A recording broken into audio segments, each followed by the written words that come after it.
Hello my friends, Simon Miller here, and once again, where the hell are we, and what are we doing, and why is the lighting so weird? Well, I'm going to tell you in 3 easy steps. 1, I may have come to New York City to do a wrestling match.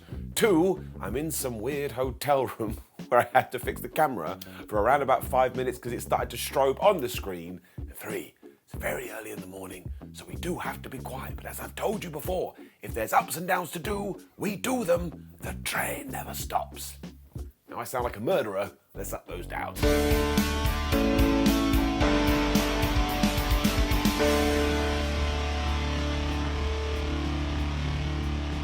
the start of SmackDown was absolutely brilliant because not only did the Bloodline turn up and Sami Zayn and the Usos were all like, we're so happy to be in the Bloodline, and they were doing all of their handshakes. When Sam went to give a fist bump to Roman Reigns, do you know what the Tribal Chief did?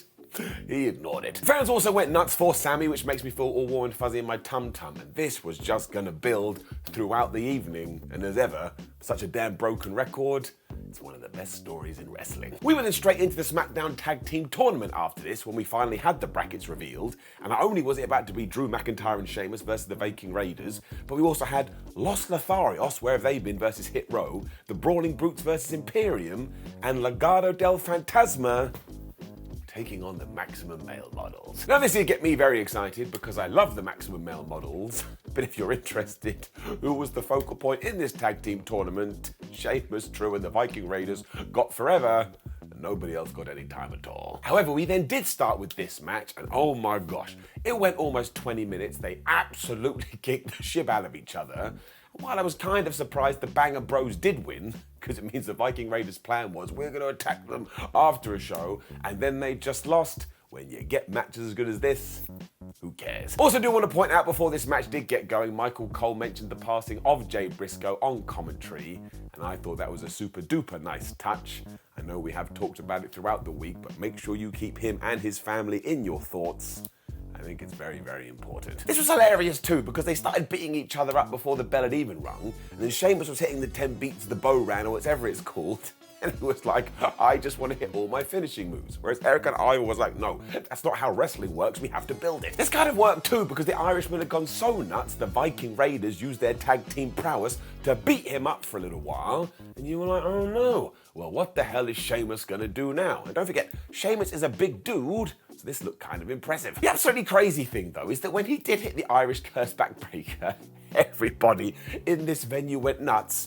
When he made the tag to Drew McIntyre, they went even more crazy. So I was like, okay, there you go. We've gone and found ourselves a tag team. He was able to hit both neck breakers on the Viking Raiders, so if you want to be writing a story, you can say Drew then tried to break their necks, and he was able to hit the Future Shock DDT. And Eric and I were just like, yeah, we're bored of this. And they beat Drew up too. It didn't matter though because McIntyre was still able to hit a damn Michinoku driver, and I was like, how the hell did he do that? And then he was going to try and do the superplex. Now thankfully this is when the Viking Raiders was like, no, this is not going to happen, and they kind of hung McIntyre up in the corner, but Drew McIntyre has scary, scary power. We only did this though so that Drew could be in that position where he does do a sit-up on the turnbuckle when he grabbed Eric and just threw him back in the ring. And this is when he was like, right, I'm bored of this now, I'm going for the Claymore, but he missed. It was then a great tease because Valhalla, or Sarah Logan, we know your real name, did jump up on the apron and she cast Distraction. And while that kind did trick you, the Viking Raiders were going to get the 1, 2, 3. Instead, McIntyre made the save, he hit the Claymore kick onto Eric, who also got hit with the Brogue kick, so it was double kicks, and you can never be double kicked. 1, 2, 3, Sheamus and Drew are going through, and you bet your ass that rhymed. I'm giving it up. Sami Zayn then did the unthinkable, and he found Roman Reigns, and he said, Mr. Head of the Table, why were you so frosty to me earlier? I didn't like it.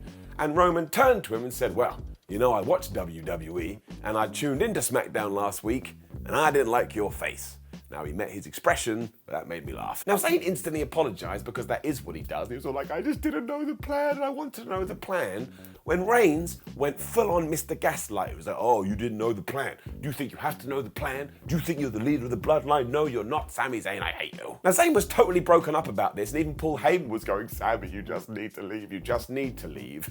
So why would anybody want to be associated with Roman Reigns? He is a horrible person, and I would tell him that to his face.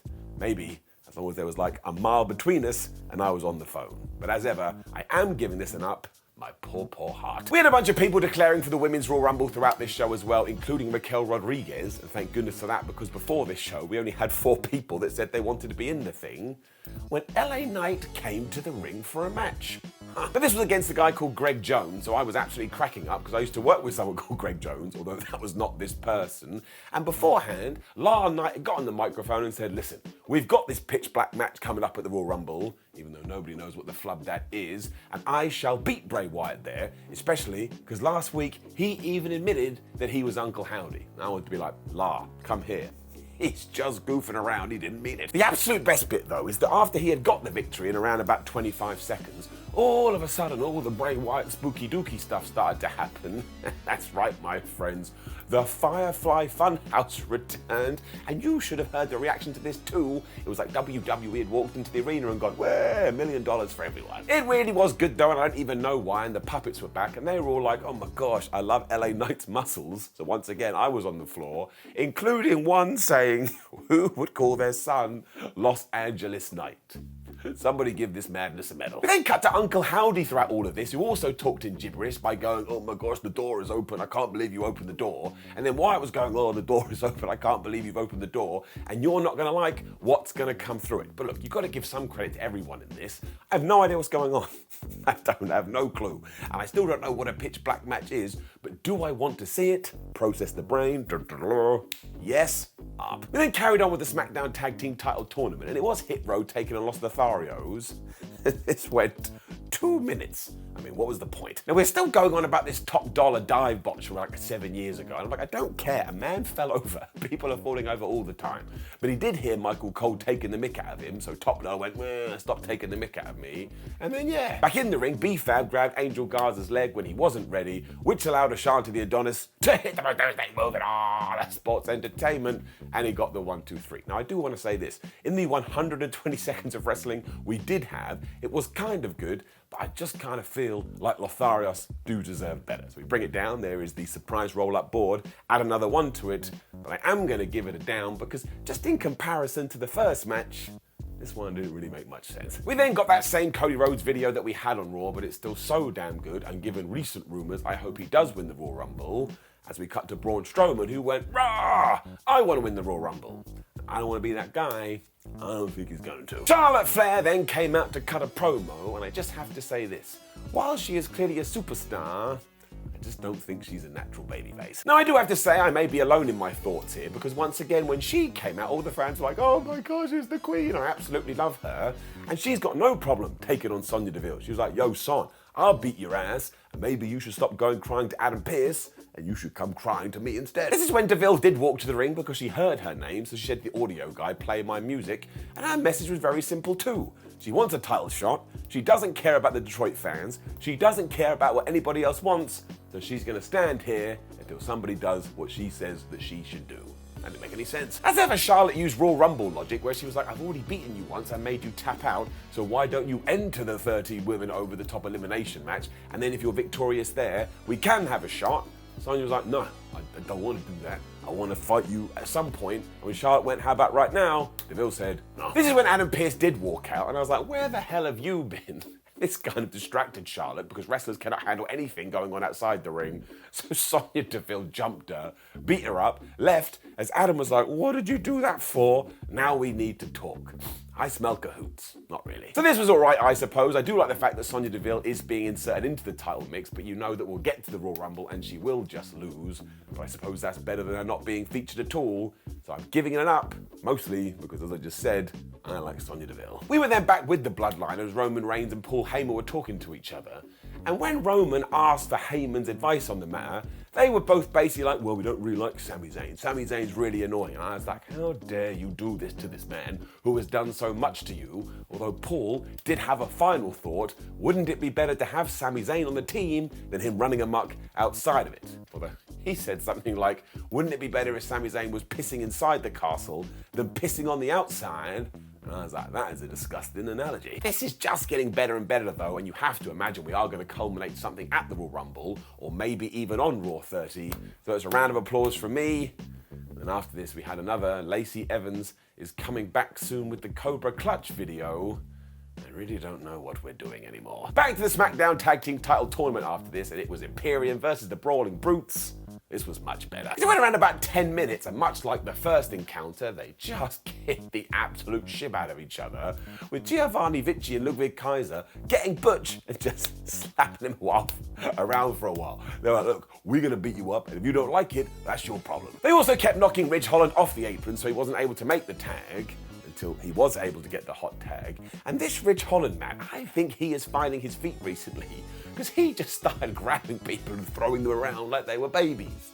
That's a very strange sentence to say, because just in case you do need a PSA, don't throw babies around. This was great though, because all of a sudden Butch was hitting a moonsault to the outside, so everything was happening, when Vinci stopped Ridge Holland and he threw him into Simba the Steel Steps. Nobody ever cares about Simba. Butch was then going through all the submissions and he was trying to break knees and elbows and limbs, whatever else he could.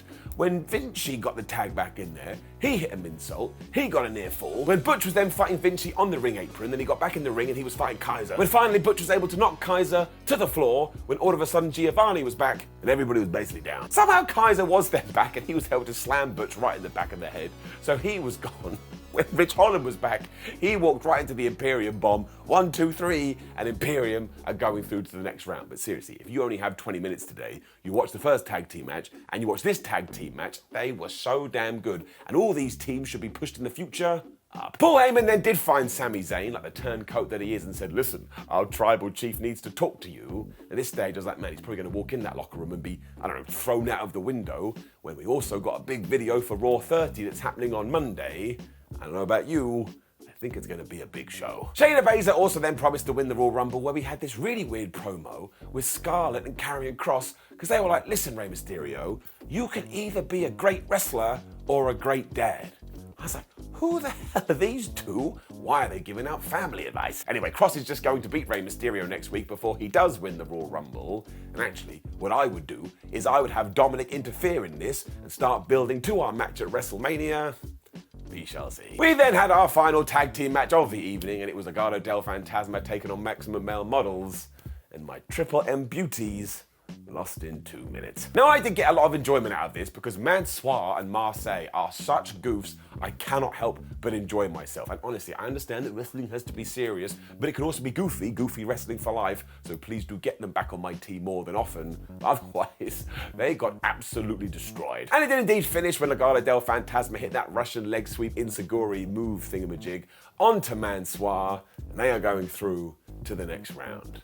I suppose one of them should probably win because they're the new teams, but I'm going to give it a down because I'm very sad about Maximum Male Models. That's right. We then had the best bloodline segment of the night, and that's saying something. Because Sami Zayn did return to the locker room, and once again Roman Reigns went proper manipulator man, as he was all like, I have a temper. Sami Zayn, I shouldn't have said what I said to you earlier. I should have told you the plan. You're a great person. I love you so much. But what I need to do now is I need you to get the private jet ready. I need you to get the cars ready, because as soon as I've dealt with Kevin Owens in his contract signing, we're getting out of here. Of course, Sami Zayn responded to this like a lost puppy that had finally had a new owner. He was so damn happy. But we obviously know the truth because we saw the segment beforehand. So if you don't think we're in a, I don't know, journey of disaster, you're totally wrong. Heyman was also wiping away tears during this, so they are totally full in on the whole thing. But honestly, I'm so invested. It's like watching a movie, it's like watching a TV show. I am desperate to see what is going to happen.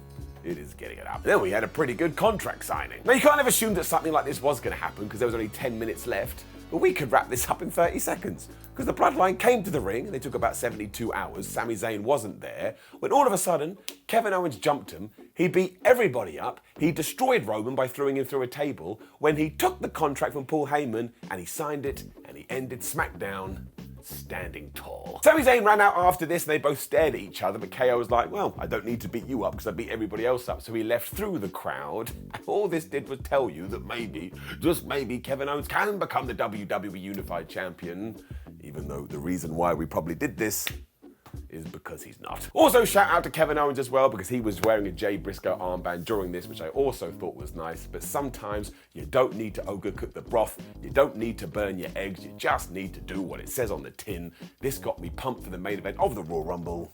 I am giving it up. So this brought us to the end of another episode of SmackDown, and I tell you, I feel like WWE has found their feet heading into the latest premium live event. And do I want to see the Royal Rumble this year? You bet your ass. Don't bet your ass you won't be able to poo giving it enough. My name's Simon for WhatCulture. Thank you very much for joining me as always, and apologies for this weird ups and downs, but when opportunity knocks on the door, you must take it. You know the deal though, like the video, share the video, and subscribe. Go to whatculture.com, watch Rampage Ups and Downs, which will be live later today. And if you want to watch another video, that would be great. My name is Simon for WhatCulture. I think I've been too loud in this hotel room, but I'll just explain the concept of ups and downs, and I'm sure everything will be fine. See you soon.